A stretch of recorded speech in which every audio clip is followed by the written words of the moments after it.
Nah, sekarang kita tambah sedikit tentang feeling approach, pendekatan rasa dalam berhubungan dengan orang lain. Kalau tadi kan teknik berpikirnya yang pas, yang benar. Kalau ini pendekatan rasa.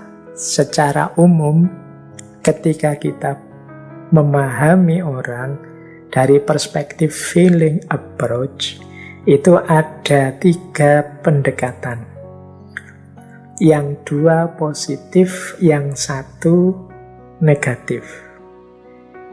Yang positif itu ada 2 feeling approach itu, pendekatan rasa itu. Yang pertama empati, yang kedua simpati. Nah, ini sering orang dengar istilah ini, tapi makna pasnya mungkin perlu kita cermati lagi.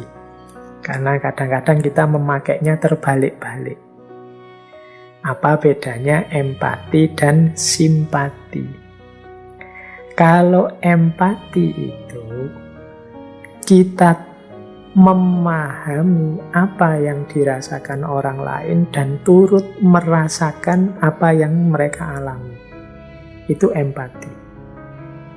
Jadi perhatikan kata-kata turut merasakan ini ya. Berarti tahu rasanya. Nah, orang yang tahu rasanya bisa berempati. Misalnya rasanya ditinggal oleh sahabat paling dekat.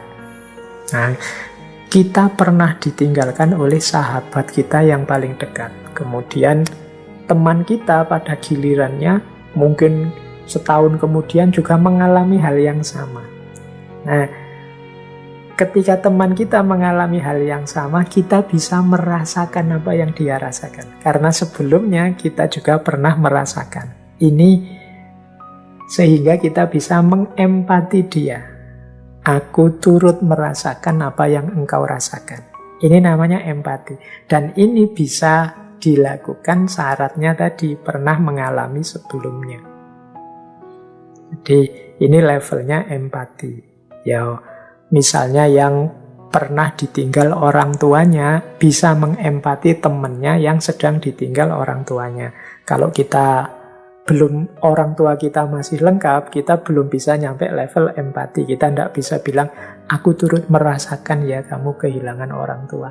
Tidak, orang tua kita masih lengkap, kita belum tahu rasanya. Kayak rasa pedas misalnya, tidak bisa kan kita mengira-ira rasa pedas itu. Untuk tahu rasa pedas ya kita makan lombok baru tahu, oh ini pedas. Kalau ada teman kita kepedesan, aku tahu rasa pedasmu. Aku turut merasakan pedas yang engkau rasakan. Karena aku pernah ngalami rasa pedas. Nah itu empati. Jadi rasa paham dan turut merasakan yang dialami orang lain. Dalam dunia sosial ini penting. Mungkin sebagian besar yang dialami orang lain itu sebenarnya juga pernah kita alami. Meskipun hal-hal tertentu tidak. Jadi kegembiraan, kemudian kesedihan, kemudian rasa jenuh, rasa bosan, itu bisa empati. Para murid mungkin karena sudah bosan sekolah daring, sudah bosan mahasiswa kuliah daring, itu bisa saling mengempati karena sama-sama turut merasakan. Itu feeling approach yang pertama. Feeling approach yang kedua, simpati. Kalau simpati itu aku ikut prihatin, aku merasa peduli dengan kesulitanmu, aku turut berbelasungkawa dan lain sebagainya. Ini namanya simpati. Memahami kesedihanmu meskipun aku belum pernah mengalami.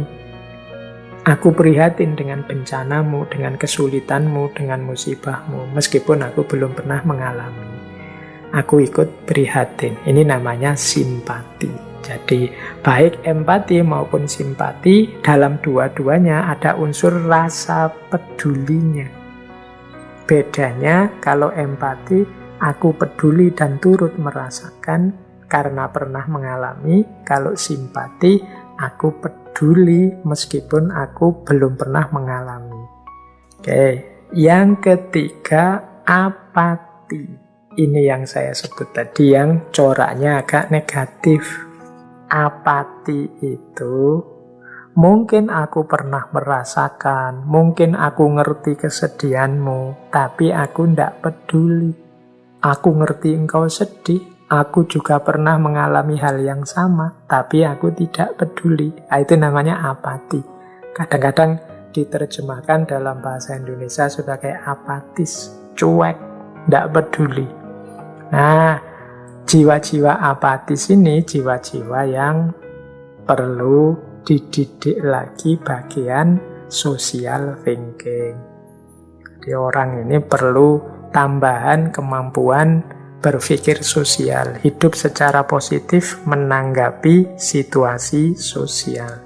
Empati, simpati, dan apati.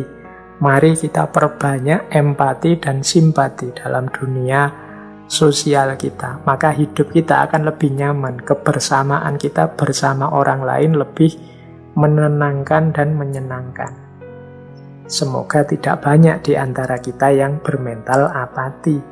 Sebenarnya tahu, sebenarnya mengerti, tapi pura-pura tak peduli. Mungkin karena terlalu benci atau mungkin mentalnya memang mental cuek, mental tidak peduli, mental apati.